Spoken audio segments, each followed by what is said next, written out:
Assalamu alaikum rahmatullahi barakatuh. May God's peace and blessings be with you, inshallah. Today I'm going to show you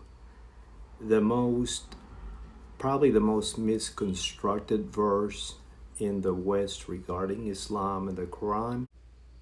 Those who believe and do righteous deeds, they will have gardens beneath which rivers flow.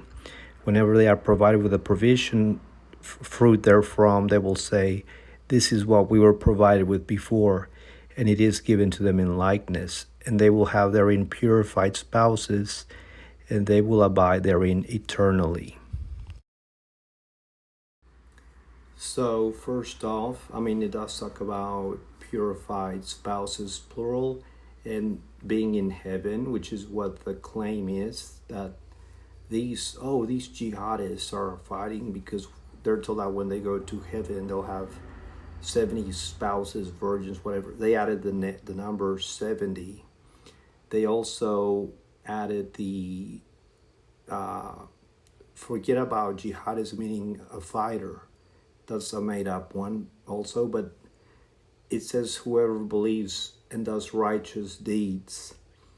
Now you can say, well, doing a righteous deed in their mind is going to be attacking us, but it's not. But that's not even yet the bottom line. The very next verse following it, the very next verse is like Allah subhanahu wa ta'ala, God Almighty, subhanallah, knew this would happen. And so the very, very next verse, it reads like this. God does not shy away from drawing comparisons, even with something as small as a gnat or larger. The believers know it's the truth from their Lord, but the disbelievers say, what does God mean by such a comparison? Well, there you have it. Just a comparison, just a parable, just an example. This was one of the first verses that really caught me into getting hooked into the Quran, because I grew up in the 9/11 era when I would hear all about the 70 virgins, whatever, and all that they do this because they believe that there are 70 virgins. So when I read the passage first, I was like, well, I guess here it is what they always say, or it's not so popular anymore, or used to say, whatever.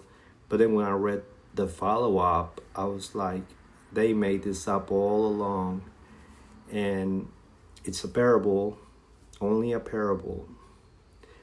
And speaking of parables, they tend to forget the one that they have in their own Christian Bible.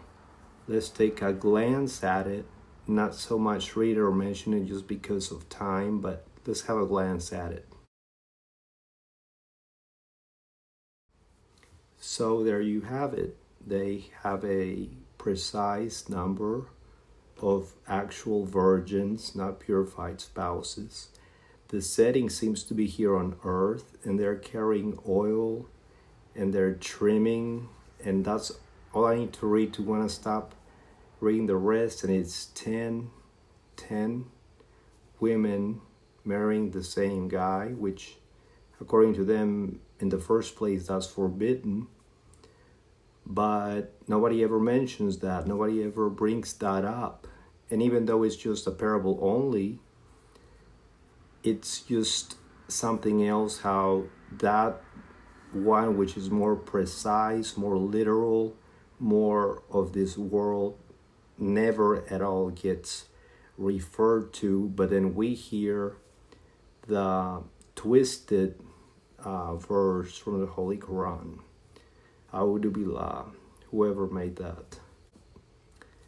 That's that. And if I ever bring Christian content up, it's not so much to bash, or not even so much to compare, but to display why you have a lot of converts from Christianity to Islam because of similar things that are iffy like that. Well, in the real Islam, not what the news says Islam is, but in the real Islam in the Quran, you find zero of that. Everything makes perfect sense.